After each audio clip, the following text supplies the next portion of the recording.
नमस्कार, मैं हूं आपके साथ अनिकेत राज और इस वक्त मैं मौजूद हूं उत्तर प्रदेश के गाजीपुर में। अभी जहां मौजूद हुई है भारतीय जनता पार्टी का कार्यालय और हमारे साथ खास मेहमान मौजूद हैं जिला कार्य समिति के सदस्य श्री रास बिहारी राय। रास बिहारी राय जी, आपका सत्याग्रह मीडिया में बहुत बहुत स्वागत और अभिनंदन है। धन्यवाद। मेरा सबसे पहले आपसे यह सवाल है कि आज वर्तमान में गाजीपुर की विधायक डॉक्टर संगीता बलवंत जी राज्यसभा चुनाव में वह विजयी प्राप्त किए हैं, इस पे आप क्या कहना चाहेंगे? सबसे बड़ी खुशी ये है कि भारतीय जनता पार्टी का शीर्ष नेतृत्व समाज के पिछड़े वर्ग से और विशेष रूप से जो आधी आबादी की बात होती है, महिला सशक्तिकरण की बात होती है, इन सारे चीज़ों को चरितार्थ करने का काम डॉक्टर संगीता बलवंत को राज्यसभा में भेजकर किया है।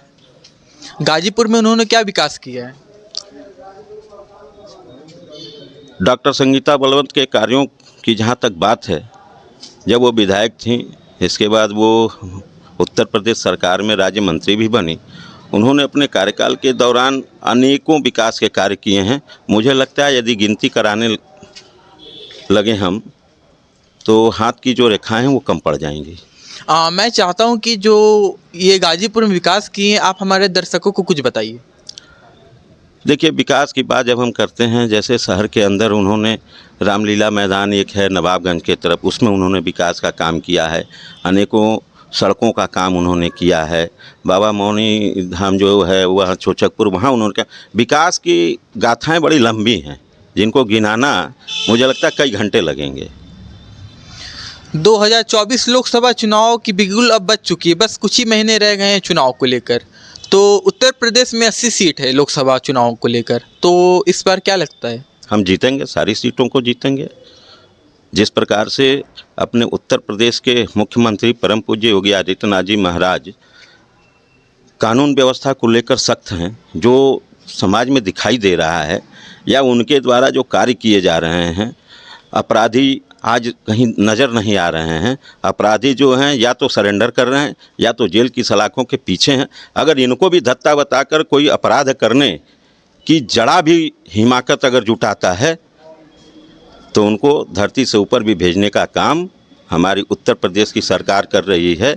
जिस प्रकार का अमन चैन उत्तर प्रदेश में है, जिस प्रकार के विकास के कार्य उत्तर प्रदेश में हो रहे हैं, मुझे लगता है कि गाजीपुर की जनता ये मन बना चुकी है कि विकास कार्य 2014 से 2019 के बीच में भारतीय जनता पार्टी के सांसद के रूप में, केंद्र सरकार के रेल राज्य मंत्री के रूप में जिस प्रकार मनोज सिन्हा जी ने विकास किया है, वो जो विकास की गाथा 2019 के बाद जो रुक गई है, उस विकास की गाथा को आगे बढ़ाने के लिए गाजीपुर की जनता ने ये मन बना लिया है कि हम भारतीय जनता पार्टी के ही प्रत्याशी को यहाँ से विजयश्री दिलाएंगे। गाजीपुर से पूर्व सांसद, पूर्व रेल राज्य मंत्री, वर्तमान में जम्मू कश्मीर के उपराज्यपाल मनोज सिन्हा जी के नेतृत्व में गाजीपुर में क्या क्या विकास हुई है? जहाँ तक हम अपने एलजी महोदय की बात करते हैं, जिसमें वो रेल राज्य मंत्री व दूरसंचार मंत्री थे स्वतंत्र प्रभार, उनके द्वारा जो कार्य आप ये देखेंगे, जैसे गाजीपुर में इंफ्रास्ट्रक्चर की तरफ जब हम ध्यान देते हैं तो गाजीपुर से बनारस की रोड को देख सकते हैं। अभी हम ये देख सकते हैं कि जो 1951 से प्रस्तावित थी, जो पटेल आयोग बना, 2014 तक केंद्र में कांग्रेस या कांग्रेस गठबंधन की सरकार रही है, लेकिन 2014 तक उस पटेल आयोग को अमली जामा नहीं पहनाया गया। जब ये अमली जामा तभी पहना है जब केंद्र में भारतीय जनता पार्टी की सरकार बनी है और गाजीपुर में मनोज सिन्हा जैसा व्यक्ति सांसद के रूप में जब चुन कर गया, तो ये रेल कम रोड ब्रिज का काम हो रहा है। उसके आगे जब हम बात करते हैं, दूरसंचार के क्षेत्र में काम करते हैं, तो अनेकों जगह पर जो है फाइबर के माध्यम से इंटरनेट के वो केबल बिछाने के काम हुए, वाईफाई की सुविधा। कह तो रहे हैं कि जिस प्रकार के विकास के कार्य हुए, आप अगर केवल नगर में अगर आप प्रवेश करें तो मुझे लगता है कि दर्जनों केवल शौचालय ऐसे बने हुए हैं जो मुझे लगता है कि 25 लाख 30 लाख से ऊपर के हैं। तो विकास के बारे में अगर मनोज सिन्हा जी के बारे में अगर कहा जाए तो उनको जो पूर्वांचल की जनता विकास पुरुष की जो संज्ञा दी है, मुझे लगता है कि वो कहीं से गलत नहीं है। जो विकास पुरुष की संज्ञा पूर्वांचल की जनता ने दी है, उसको उन्होंने अपने कार्य की बदौलत चरितार्थ करने का काम किया है। गाजीपुर में रेलवे स्टेशन को मॉडल दी जा रही है।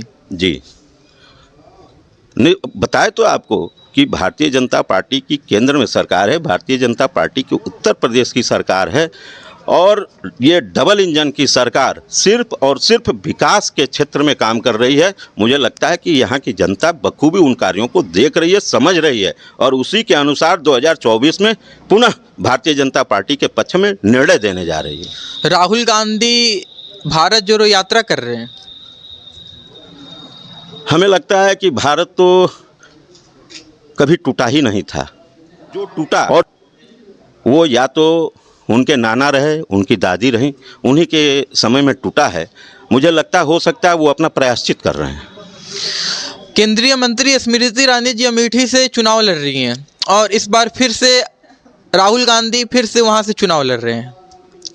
ये तो वहाँ की जनता बताएगी कि राहुल गांधी जी या उनका परिवार के लिए कितना किया, लेकिन उसके बाद वहाँ की जनता आज तो चिल्ला रही है कि नहीं, अगर विकास कराना है तो स्मृति ईरानी जी को पुनः यहाँ का सांसद बनाना है। ये तो वहाँ की जनता चिल्ला रही है। उत्तर प्रदेश में रोजगार नहीं मिलने से उत्तर प्रदेश में यहाँ के युवा बाहर जा रहे हैं, ऐसा क्यों? देखिए, भारत हमारा जो है एक बहुत बड़ा देश है, और हम किसी भी युवा को केवल एक सीमा तक बांध दें, मुझे लगता है ये कहीं से भी सही नहीं है। उत्तर प्रदेश का युवा पश्चिम बंगाल, महाराष्ट्र, बेंगलोर कहीं भी जाकर काम कर सकता है, और वहाँ के युवा उत्तर प्रदेश में आकर काम कर सकते हैं। ये तो विपक्ष जो है ये केवल लोगों के अंदर भ्रामक खबरें फैला रहा है कि उत्तर प्रदेश में रोजगार नहीं है। उत्तर प्रदेश में यदि रोजगार की हम बात करते हैं तो आप देखिए, कौशल विकास के माध्यम से, मुद्रा लोन के माध्यम से, और मुझे लगता है कि अगर रोजगार की बात हम करें तो रोजगार का अवसर उत्तर प्रदेश में बढ़ा है। और जिस प्रकार से भी ग्लोबल समिट में जिस प्रकार से यहाँ निवेशक आए हैं, निवेश कर रहे हैं, आने वाले समय में यहाँ के युवाओं को और ज़्यादा रोजगार मिलेगा।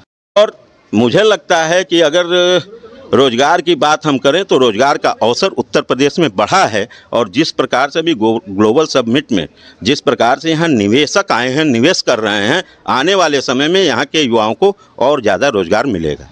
समाजवादी पार्टी के अखिलेश यादव कहते हैं कि हमारी सरकार आएगी तो पूरे उत्तर प्रदेश में गरीबों के लिए काम करेंगे और पूरे युवा के लिए काम करेंगे, जो कि युवा उत्तर प्रदेश से अन्य क्षेत्र, अन्य राज्य में जाकर काम नहीं करेंगे। ऐसा क्यों? देखिए, इससे पहले अखिलेश जी की सरकार इस प्रदेश में रही है, और जब कार्यों का हम मूल्यांकन करते हैं तो मुझे लगता है कि 2017 से पहले यहाँ पर माफिया राज था। यहाँ जो माफिया थी वो सक्रिय थे, और यहाँ के युवाओं को रोजगार देने की बात जहाँ है, वो अपने शासन काल में एक समुदाय विशेष को रोजगार देने का काम किए, जबकि अन्य को वो केवल जो काले धंधे उसमें ढकेलने का उन्होंने काम किया।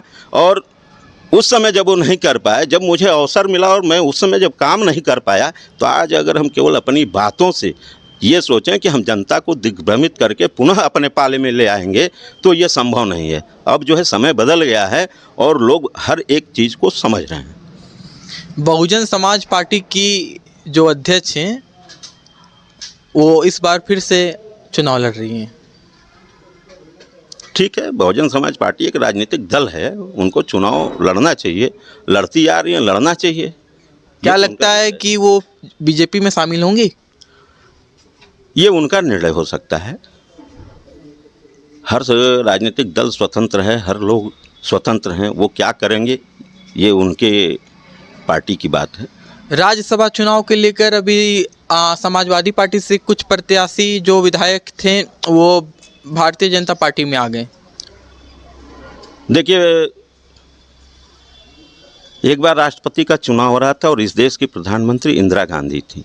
इंदिरा गांधी जी ने राष्ट्रपति के चुनाव में कहा था कि आप किस दल से विधायक हैं इससे नहीं मतलब है, आप अंतरात्मा की आवाज़ पर अपना मतदान करें। मुझे लगता है इस बार भी उसी का पालन सारे विधायकों ने किया है। अच्छा, आपसे खास सवाल है कि 22 जनवरी 2024 को अयोध्या में श्री राम जी का मंदिर का पूजा अर्चना देश के प्रधानमंत्री जी किए, और इसमें काफ़ी बाहर से अभिनेता भी आए थे, काफ़ी लोग आए थे इसमें। तो इसी प्रकार से जो अयोध्या में राम जी, प्रभु श्री राम जी का मंदिर बना, और अबू धाबी में भी मंदिर का निर्माण हुआ, ये हमारे सनातन प्रेमियों के लिए अच्छी खबर है। ये तो हमारी जो एक संस्कृति लुप्त प्राय होती जा रही थी उसको उन्होंने मजबूत करने का काम किया है।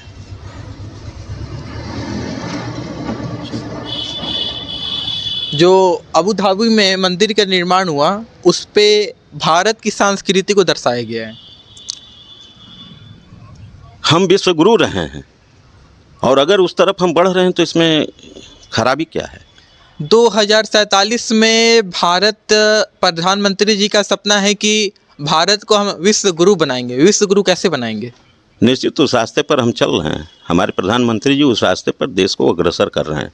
वो विकास के माध्यम से, शैक्षणिक योग्यता के माध्यम से, टेक्नोलॉजी के माध्यम से हम उस क्षेत्र में अग्रसर हो रहे हैं। और निश्चित रूप से जो हमारे प्रधानमंत्री जी का एक नारा है संकल्प से सिद्धि, तो संकल्प से सिद्धि की तरफ हम बढ़ रहे हैं और 2047 तक भारत को विकसित राष्ट्र अवश्य हम बनाएंगे। क्या सिर्फ यह एक युवा का ही कर्तव्य है विश्व गुरु बनाना या कैसे?